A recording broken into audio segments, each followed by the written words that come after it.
There are many things the galaxy has learned to fear. Planet-devouring black holes, sentient tax forms from Sector Thral, the cursed elevator of the moon Yavisk 12 that never stops at the floor you asked for. But nothing, and this cannot be overstated, nothing terrifies civilized species more than a Deathworlder. Which brings us to the gym. Now, most interspecies gyms are peaceful places.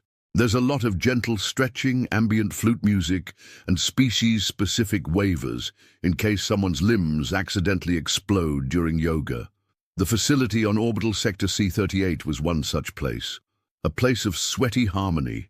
A place where a six-eyed Varxian could squat beside a gelatinous Unt with mutual respect and only mild dripping. That peace was shattered at precisely 0803 Galactic Standard Time. Receptionist Zalo Braquinth, who had once served in the diplomatic corps and considered himself emotionally robust, was not emotionally prepared for the sound his terminal made. A low, echoing dong, followed by a text alert in angry red letters that simply read, "New member, human, Deathworlder." Zalo's 12 pupils contracted so hard they made a sound. The other staff members paused their routines. Someone dropped a resistance orb, which bounced once, twice, and then, rather rudely, exploded. "She's here," whispered the sanitation drone. No one asked how it knew. Drones always know.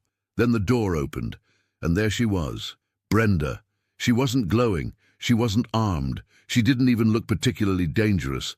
Just a short, broad-shouldered human woman in a slightly faded NASA hoodie, gym shorts, and sneakers that had definitely seen better centuries.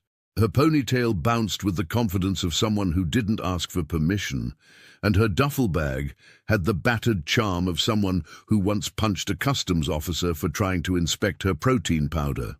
"Morning," she said cheerily, walking past Zalo like she'd been here 1,000 times before. Zalo opened his mouth to respond, but the words didn't come. His language centers had temporarily fled to his lower intestine out of self-preservation. Now it should be clarified that Brenda was not particularly aware of the havoc she was causing. On Earth, she was a completely average woman with a fondness for deadlifts and documentaries about extinct megafauna.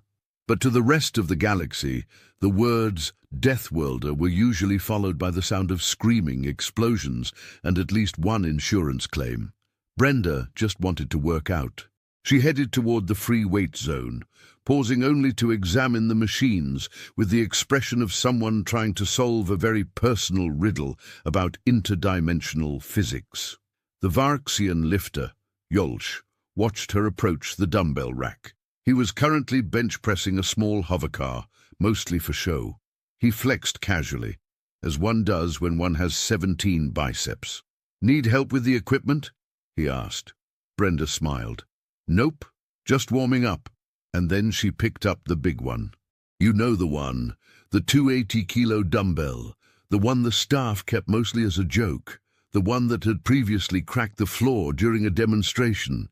Brenda picked it up with one hand, blinked, and switched arms like she was weighing pineapples at the grocery store. Yolsh made a noise that sounded like someone trying to reverse a car with their soul. "Is this the heavy one?" Brenda asked, slightly disappointed. Several species re-evaluated their beliefs about gravity in that moment. Meanwhile, up in the observation lounge, the gym's owner, Mr. Thrum, watched the scene unfold with a mug of kelp coffee in one hand and a deeply unsettled twitch in one of his 4 eyelids. "This," he muttered, "was not in the safety orientation."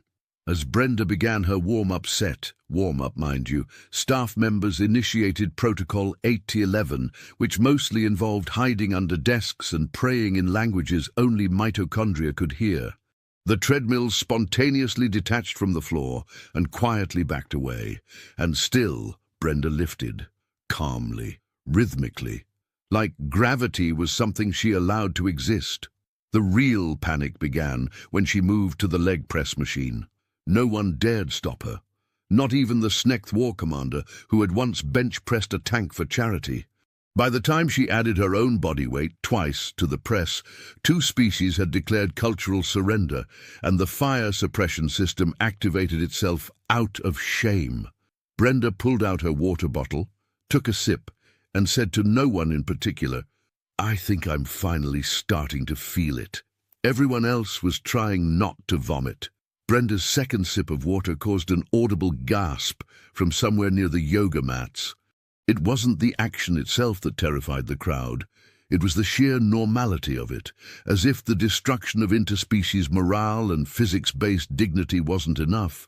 Now she was hydrating, casually, like she hadn't just undone the self-worth of 8 highly evolved civilizations by doing squats to the rhythm of her own internal playlist.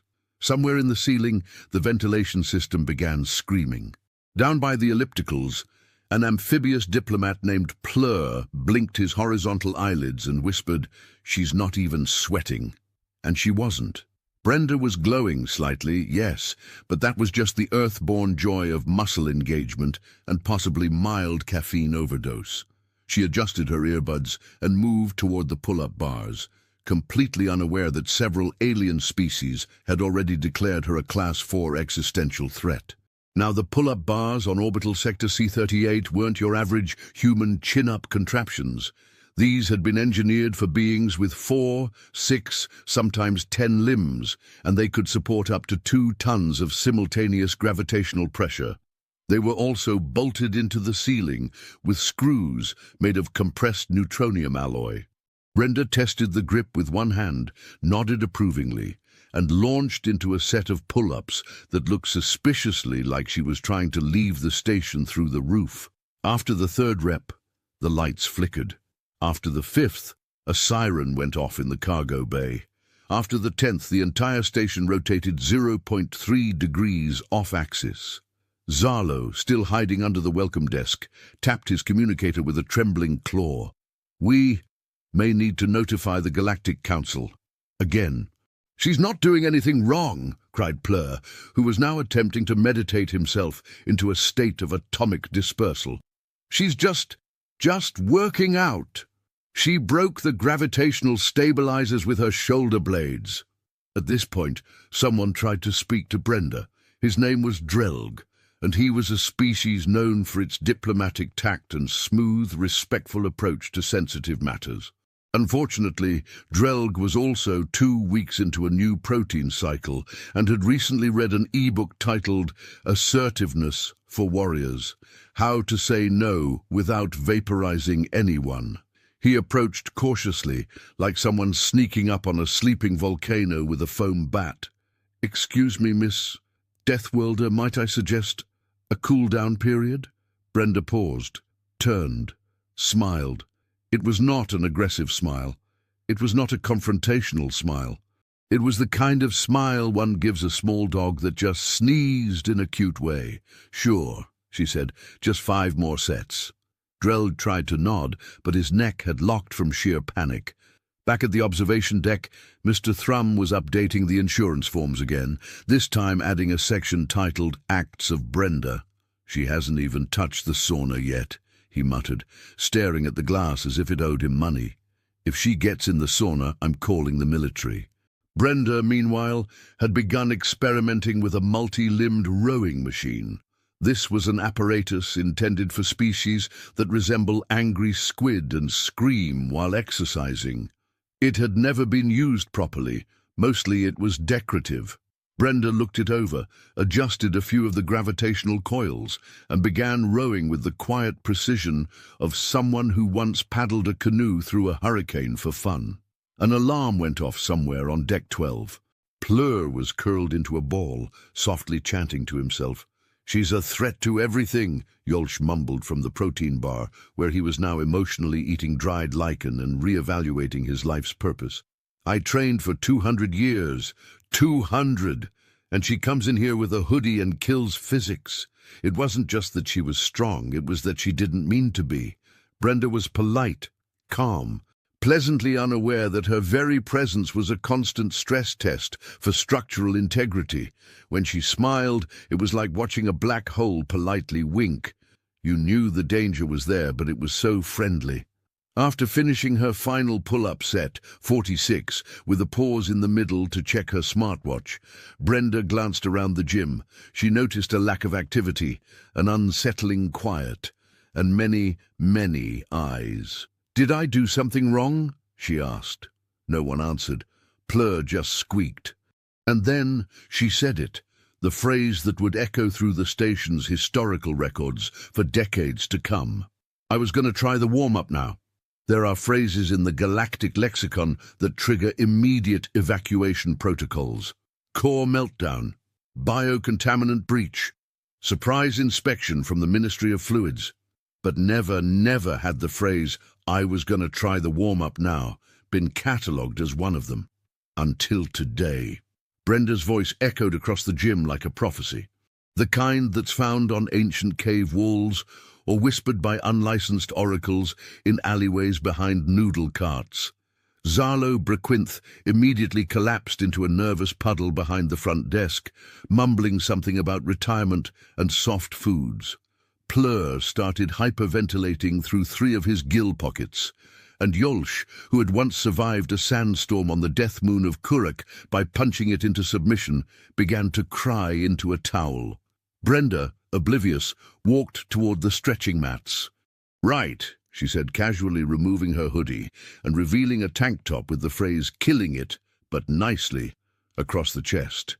"Time for mobility." The silence was suffocating. No one breathed. Literally. 3 species began to suffocate from fear-induced apnea and had to be manually resuscitated by the cleaning drone, who now refused payment and requested therapy instead. Mobility drills were, in theory, safe, stretching, gentle lunges, nothing dangerous. But Brenda's idea of a stretch resembled something closer to tactical preparation for orbital invasion. She reached down, touched her toes, and the floor let out a high-pitched crack, not from impact, just from being seen doing that. Then came the lunges. Each step left a micro-dent in the flooring, not because she stomped, but because the gravity itself leaned in to watch. Someone screamed. No one knew who. By the time Brenda began rotating her shoulders, the station's stabilizers hiccuped again. In a corner near the free weights, Drelg began updating his will. He did so using a ceremonial ink pod that only released its contents during moments of extreme despair. Brenda had now triggered it 3 times, and then it happened. The incident, the event now referred to in 14 systems as the snap. It began with a harmless piece of equipment, a foam roller, a human item, imported from Earth. Advertised as a gentle aid for post-workout muscle relaxation. To Brenda, it was part of her routine, a core element of her cool-down. To the station, it was about to become a blunt instrument of trauma. She placed the foam roller on the mat, lowered herself carefully, and applied her body weight across her back with surgical precision. Snap. Not from Brenda, from the roller.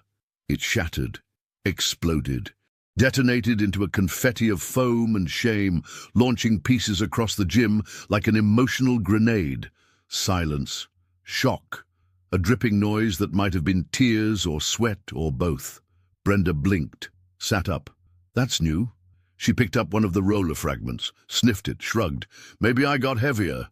3 beings fainted immediately. Yolsh stood up suddenly, his breathing erratic, fists clenched. "I can't take it anymore," he roared, voice echoing through the rafters.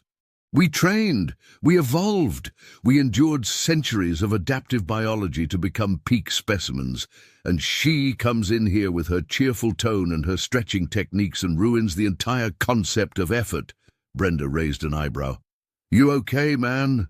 Yolsh's response was not verbal, it was kinetic, a challenge in the most ancient language of fitness, the attempted liftoff. He grabbed 2 of the heaviest weighted spheres, each roughly the mass of a large boulder, and attempted a double arm press. He got them about 15 centimeters off the ground before his left elbow decided it would rather not be part of this story anymore. Crack! Yolsh screamed. Everyone else screamed with him. It wasn't pain. It was the sheer humiliation of it all. Brenda, without hesitation, walked over and crouched beside him. "You're holding too much tension in your neck," she said, adjusting his shoulder position with clinical kindness.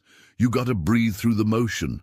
Then, with one smooth motion, she lifted both spheres from the ground with a grunt of effort and held them aloft. "For real, though," she added, "these are kind of awkward. Do you guys not use chalk?"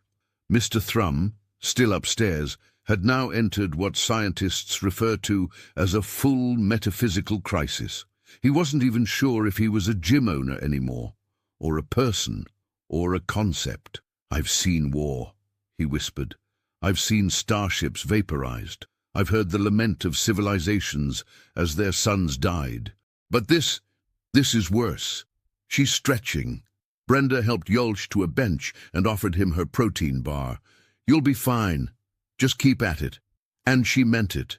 She genuinely meant it, because Brenda didn't come here to intimidate anyone, or to dominate, or to bring a galactic institution to its knees. She just wanted to move better, and maybe hit a new PR. If a single woman could cause a spiritual reckoning among 17 alien species with a foam roller and a polite smile, imagine what she might do with a rowing machine. That was the central concern now circulating among the gym's leadership team. If team is the right word for 4 aliens hiding behind a vending unit, holding a meeting inside a discarded cardboard box labeled "Explosive Bananas Do Not Shake." Mr. Thrum, previously a confident business owner and part-time kettlebell philosopher, had lost all traces of command. His right eye was twitching independently, and he kept mumbling things like revenue stream and emergency gravitational reversal plan into a cup of tea he hadn't made. "We need to contain her," hissed Drelg, his neck still locked in a permanent expression of terrorized diplomacy. "She's not malicious, but she's a walking entropy field in sneakers." "I say we just eject the whole gym," shouted Plur, whose idea of problem-solving involved high-yield explosives and poorly translated legislation. "She can't break the machines if there are no machines." "We can't eject the gym," Thrum snapped. "That's page 47 of the emergency manual, and we haven't finished filling out page 12. Meanwhile, on the gym floor, Brenda was examining the alien equivalent of a cable crossover machine. It had 17 adjustable levers, 6 stabilizing arms, and a safety warning that glowed red when read too fast. Brenda studied it the way a human might study an IKEA manual written in Latin. "Let's see what this bad boy does," she said cheerfully. The machine, known as the Glornith Multilift 9000, had never been properly used. Most clients avoided it after the incident with the triple-chinned ambassador and the irreversible spinal spiral. Brenda adjusted the levers, stepped inside, and began a routine that no engineer had anticipated, no designer had imagined, and no insurance policy had dared to cover. It was graceful, efficient, terrifying. The machine, to its eternal shame, began making noises, not mechanical ones, emotional ones. Groans of uncertainty, whimpers of self-doubt. It trembled beneath her rhythm. And then, as if to emphasize its surrender, the console blinked and displayed a message in every available galactic dialect. "Why?" She grunted through the final rep, released the grips, and stepped away with that glow of honest fatigue. "Solid piece of equipment," she said. "Bit squeaky, though." The gym was no longer functioning as a gym. It had become a theater of witnessing. The regulars weren't training.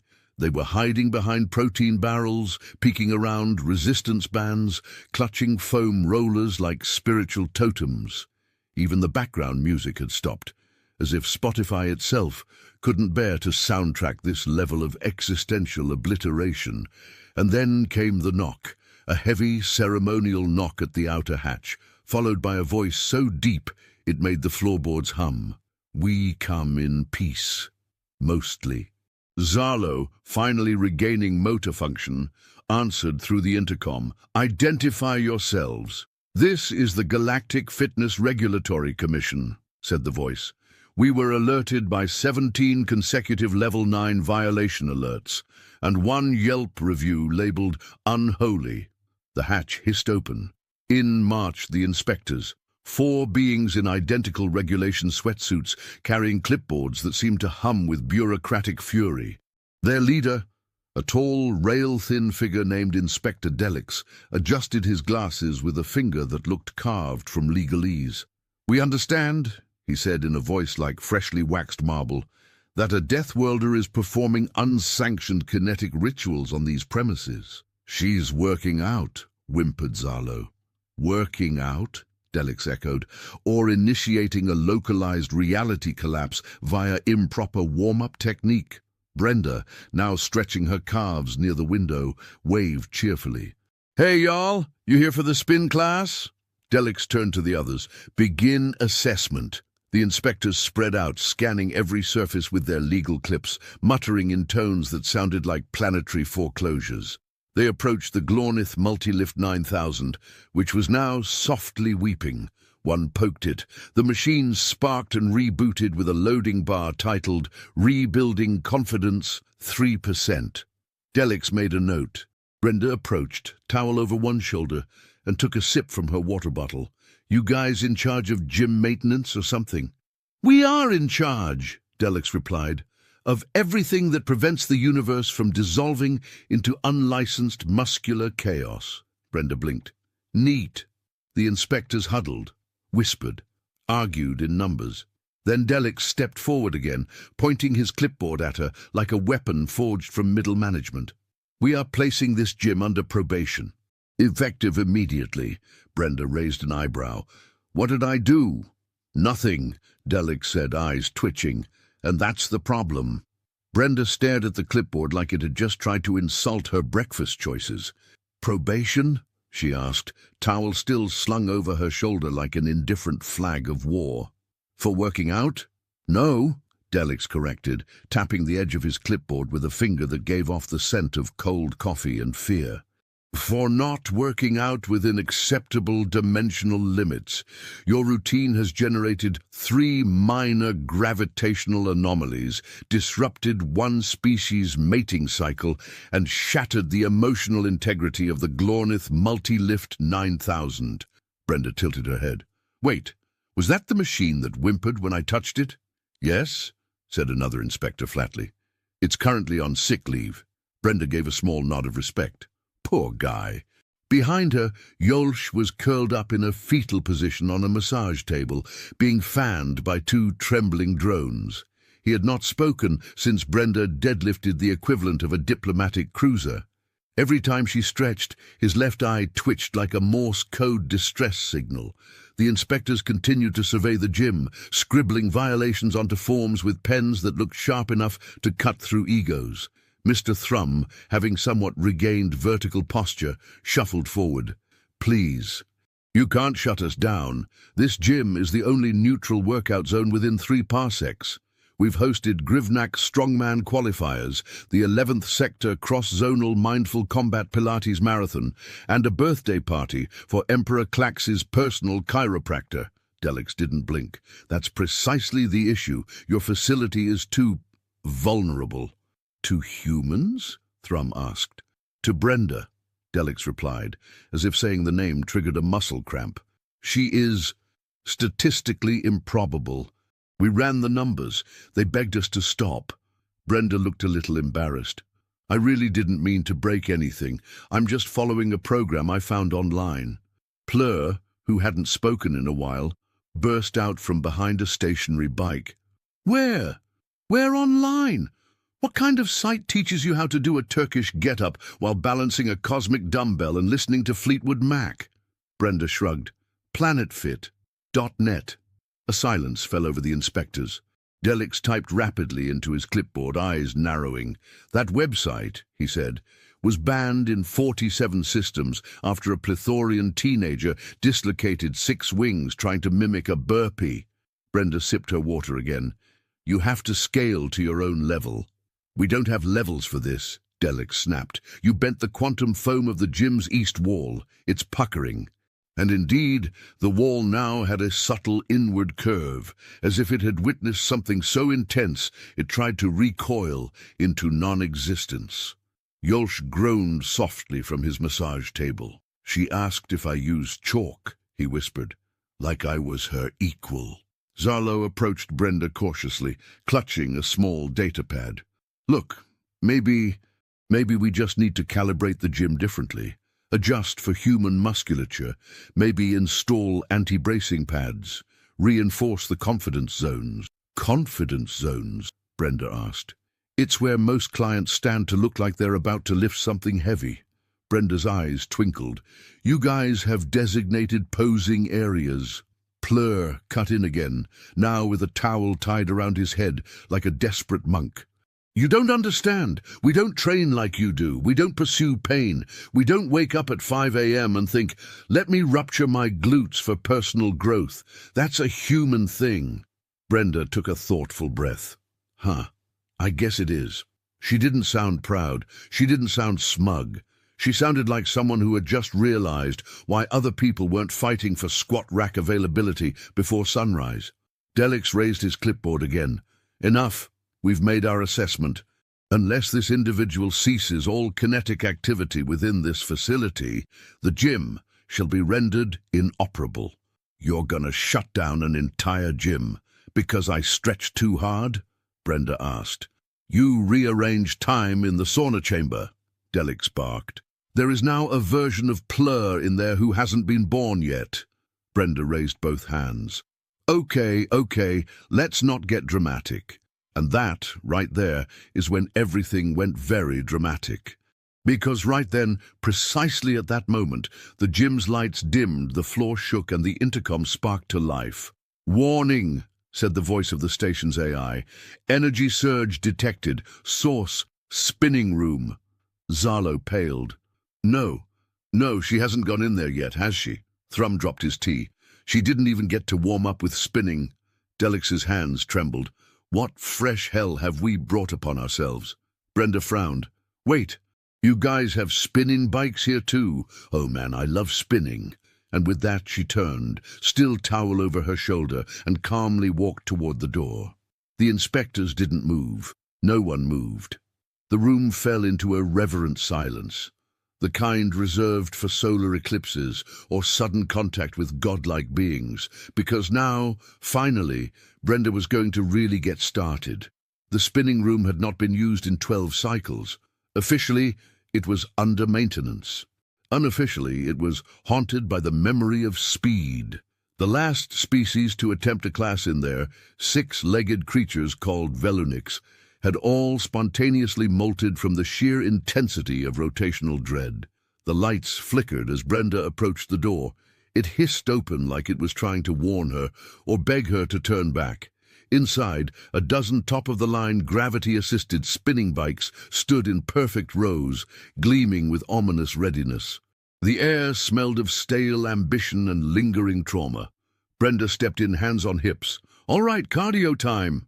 And just like that, reality tensed.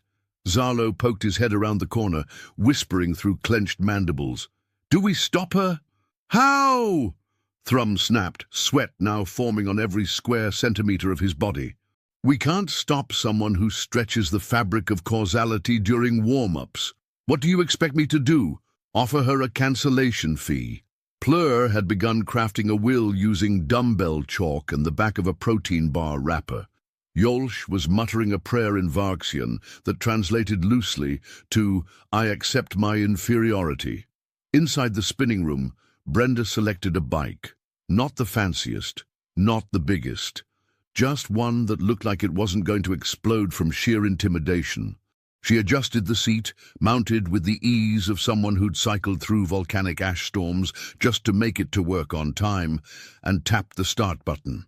The interface lit up, select intensity level. Brenda scrolled past beginner, intermediate, and advanced. Then she passed veteran, champion, and are you sure? She stopped at the final option, Deathworld mode. Her finger hovered over it. Then she tapped it. The room screamed. Not audibly, but in the sudden, sickening lurch of the air itself. Gravity shifted. The bikes, previously inert machines, awoke like ancient beasts being summoned back into motion. The resistance dials spun of their own accord. The LED display flashed a warning that no one had programmed into it. "You have chosen poorly." Brenda began to pedal. At first it was rhythmic, calm, fluid. Then the bike started to fight back. The resistance surged. The gyros activated. The rear stabilizers fired up with a low hum that turned into a growl. Brenda grinned. "Now that's more like it." From the hallway, the inspectors watched in disbelief. One of them whispered, "The pedals! They're glowing." Delix lowered his clipboard slowly. "That shouldn't be possible." Inside the room, Brenda leaned forward and began to accelerate. The wheels spun so fast they began to warp the light around them. The walls trembled. A motivational poster on the far wall, reading "Push your limits," spontaneously burst into flames. The air filled with the scent of ozone and overly ambitious citrus. Brenda was smiling. To her, this was peace, this was meditation, this was fun. The AI's voice returned, this time with a nervous tone. "Warning, station core temperature rising, power grid overload imminent. Please reconsider your choices." Brenda closed her eyes and kept pedaling. Sweat glistened on her brow.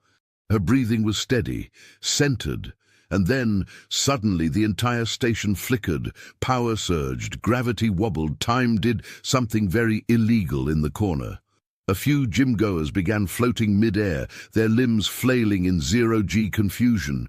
Drelg tried to file a complaint mid-flight, but lost his stylus to a vortex of kinetic shame. Yolsch, still on the massage table, opened one eye. "She's transcending." Zarlo dropped his datapad. "She's becoming the bike." Then, with no warning whatsoever, the spinning room went silent. The door hissed open. A wave of steam rolled out like theatrical fog from a very determined stage play. Brenda stepped out, towel over her neck, calm, centered, glowing slightly, but only in the metaphysical sense. "Well," she said, "that was great, really got my heart rate up." Behind her the bike sparked once, let out a long sigh, and disintegrated into dust. Delix opened his mouth to speak, but only a quiet wheeze came out. "Hey," Brenda said, brushing hair from her forehead. "Do you guys have a smoothie bar? I could really go for something with peanut butter right now." No one moved. No one spoke. The AI, in a final act of desperation, whispered one word across the entire sound system: "Mercy." The smoothie bar, tucked in the back corner of the gym behind the emergency oxygen station and an unused Zen garden, had never seen action like this. Its usual clientele consisted of mildly dehydrated diplomats and lizard-like sprinters who considered kale a delicacy. The blender had 3 settings: blend, pulse, and apologize. Brenda strolled up, radiant with post-spinning tranquility, and scanned the menu. You got anything with peanut butter and, like, emotional closure?"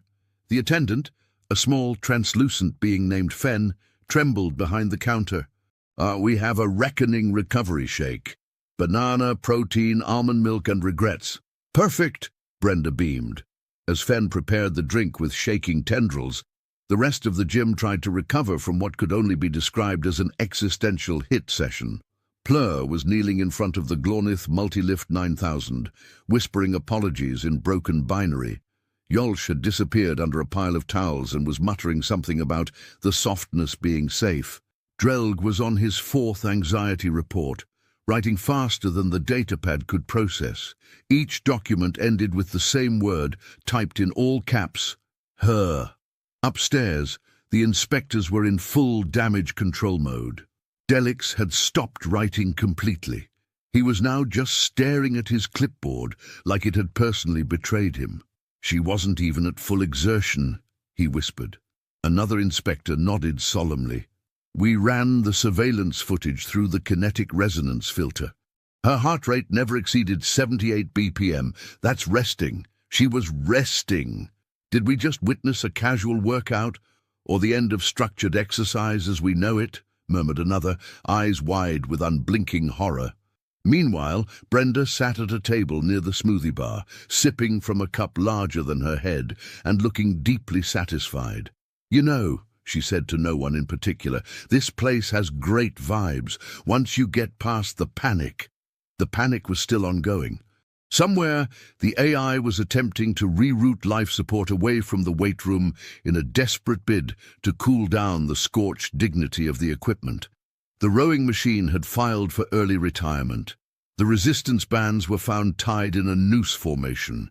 Even the yoga mats had curled up at the edges like frightened animals. A holographic emergency session of the Galactic Fitness Regulatory Commission was now in progress. Delix was broadcasting live from the locker room, his hairline visibly receding with each second. "Proposal," he said, breathing heavily into the transmitter. "We declare humans a kinetic anomaly and classify their workout routines under warfare protocols." There was a long silence from the distant council, then a reply. "Do they know they're doing it?" Delix glanced down at Brenda, now offering to share her shake with a cleaning drone. "No, that's the worst part," the council murmured. Strategies were whispered. Several species tried to recall whether they'd ever seen a human actually try to dominate someone through strength. They hadn't. That made it worse. So much worse. Back in the gym, Brenda tossed her empty smoothie cup into the recycling chute and stood up with a stretch so fluid it made 4 people whimper involuntarily. "Well," she said, "I think I'm good for today. Thanks, everyone." Wait, you're leaving?" Thrum blurted, stumbling forward with the energy of a man just pulled from the edge of the abyss. "Yeah," she nodded. "Don't want to overdo it. Gotta let the muscles recover. But you... He gestured at the ruins, the warped floor, the melted spin bike, the lingering scent of roasted ambition. "This was your recovery session." Brenda gave a sheepish smile. "Yeah, just some active rest. Real workouts tomorrow." And with that, she slung her gym bag over her shoulder and walked toward the exit. The entire gym watched her go in absolute silence. Even the lights dimmed out of respect. As she passed the reception desk, she gave Zarlo a cheerful wave. "See you next week." Zarlo's hand twitched. He didn't wave back. He was too busy rethinking his career. The door closed behind her. Everyone exhaled. The AI restarted itself. A weight fell over the room, a collective realization that everything had changed. Not because a war had been declared, not because anyone had died, but because Brenda had trained. And tomorrow she'd be back. The gym remained frozen for a full 6 minutes after Brenda's departure. Not metaphorically, literally. The ambient temperature dropped by several degrees, as if the universe itself had decided to chill out in her absence. No one moved. No one dared. Yolsh finally peeked from beneath his towel nest. Is it over?" Plur responded with a shaky nod, though it was unclear whether he was agreeing or convulsing. Zarlo sat behind the front desk, eyes unfocused, stroking his reception terminal like a wounded animal. I saw her lift a plasma weight stack with one arm while yawning. Yawning! I think I forgot what gravity feels like. Thrum stood in the center of the gym, surrounded by the collapsed remains of his once proud equipment. His shirt had untucked itself in protest. His hair stood at odd angles. His mind was broken, but something deeper was brewing beneath the surface, an emotion he hadn't felt in years. Respect, with a side of pure, distilled panic. "She came here," he whispered, voice hoarse, "just to recover. To recover." The inspectors, meanwhile, had barricaded themselves in the locker room and were broadcasting an emergency memorandum to all fitness facilities within 20 light years. The document, titled Brenda Protocol, advised against hosting human clients without proper shielding, reinforced existential safeguards, and mandatory therapy staff on site. Back on the gym floor, a lone cleaning drone hovered up to the destroyed spinning bike and let out a soft mechanical sigh. It beeped twice, activated its memory core, and began recording. Archival footage, Day 1. Subject, Deathworlder. Impact, absolute. The footage would later be classified as level black, restricted from public access to prevent widespread inferiority complexes. Plur finally stood. We can't just pretend this didn't happen. The galaxy needs to know. They deserve to know. Know what? Zalo asked. That a woman in gym shorts made 17 species reconsider the concept of effort. That we've all been exercising wrong since the dawn of cardio? Plur shook his head. No. That they exist. That Earth's people. They train like war is recreational. Delix emerged from the locker room, his once pristine clipboard now cracked. I'm recommending we reclassify Deathworlders entirely. Not as warriors. Not as threats. What then? Thrum asked. As a phenomenon. Something that just happens to you while you're minding your own business. Outside, the stars twinkled with ignorant peace. Inside, the gym slowly rebooted itself. Machines groaned back to life. Mats unfurled with caution. The dumbbells whispered warnings to each other. No one dared touch the Multilift 9000. It had gone completely silent, its console displaying only one message. Error. Confidence not found. By the end of the day, a small plaque had been installed above the spin room door. It read, "Here peddled one who did not need permission." Staff began whispering her name with reverence. Brenda became a training legend. Workout programs were revised. Machines were retrofitted with panic buttons. One alien began a religion centered on her warm-up routine. Zalo started sketching a new logo for the gym. It was a simple silhouette of a ponytail, mid-swing, above the phrase, "Fear the rest day." And then came the final, terrifying update. Brenda's membership profile lit up on Zalo's terminal. A small green notification pulsed gently, innocently. Class booked, Tuesday. Strength training. Yolsh fainted instantly. Plur muttered something about interdimensional relocation. Delix simply walked into the nearest supply closet and closed the door behind him. Thrum, still standing amid the ruins, gave a single, slow nod.